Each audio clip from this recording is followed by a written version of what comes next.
Election season is getting real and the battle lines are being drawn online. So joining me now is our digital editor, Finn Hogan, to tell us who's up, who's down, who's splashing the cash in the election campaign online. Finn, welcome. Good morning, Simon. Well, starting out as we usually do, if we look at the top 10, it kind of reflects some of those political stumbles that the government has taken and some of the gains that have been gained by the opposition. So in those top three spots, you've got Luxon, you've got Seymour, and you've got Peters in that order. And you've got to go all the way down to 7th before Chris Hipkins actually makes an appearance. And as we've spoken about, he's not the most online guy compared to his predecessor, but still that top 10's not looking great for Labor. No. And if we're talking about Ardern, it's kind of interesting because if we do put her back into those rankings, she races straight to the top spot again. Like, even though she's just posting sort of birthday pics and World Cup pics. And so it kind of shows that she's still this really potent force online, even when she's not being political, which must be a bit of salt in the old wound for Hipkins, you know, seeing your old boss living their best life while you're really in the doldrums. And but getting all the here we ratings online. Is the opposition's success sort of translating to the party pages? Yeah, so if we look at the party page performance, National is pretty far ahead on basically every metric that we measure, whether it's interactions, video views, growth, particularly on those video views. If you look at those numbers, they've got 1 million video views in the past 2 months compared to about 50k for Labor, which is pretty massive. And a lot of that is coming from them hammering law and order messaging, particularly with some recent ads around the mongrel mob, which performed extremely well. Now, that performed about 23 times better than the average post on their page. But, however, it's not exactly reinventing the wheel, hammering law and order for National, but it is bringing in results. Right, standard fare for the Nats. Is that reach bought and paid for, or is it organic? Well, that's interesting. There is a lot of money being splashed around, but it's actually primarily by government. Labor have spent about $300,000 in the past 90 days, which is a big spend. National spent around 120, around half that for ACT coming in at 60, and then the Greens have got a paltry 2k spent.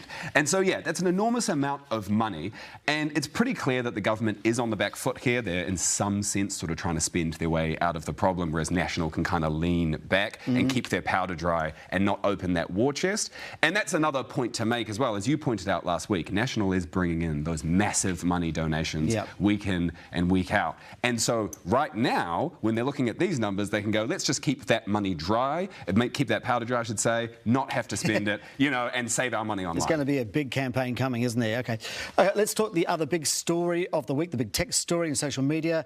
Twitter, or should we say now, let's talk X. Yes, old Uncle Elon, what is he up to now? Yeah, look, okay, so Elon Musk's latest move is to rebrand Twitter as X, the Everything app. Now, this has been a long-standing dream of his, and the Everything app basically means combining all of your online apps together, so somewhere where you can have your discussions on social media, but crucially also have your financial transactions. It's loosely based on an app called WeChat from China. Now, again, this is something that he's been wanting to do for years. Back when he was CEO of PayPal, it was originally X.com. So it's a 20-year dream for Musk. However, crucially, last time he tried to do this, he was ousted as CEO of PayPal. So I'm not exactly holding my breath that it's going to work out this time. Is it desperation then? I mean, isn't Twitter dying anyway and we're all on something called Threads?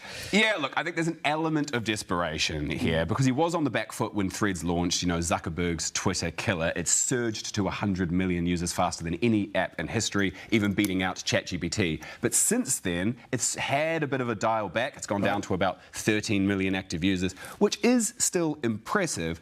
But I think part of that fallback comes from the CEO of Instagram and Threads, Adam Mosseri, came out on the platform and said, look, politics and news, that's not something we're going to prioritise on Threads.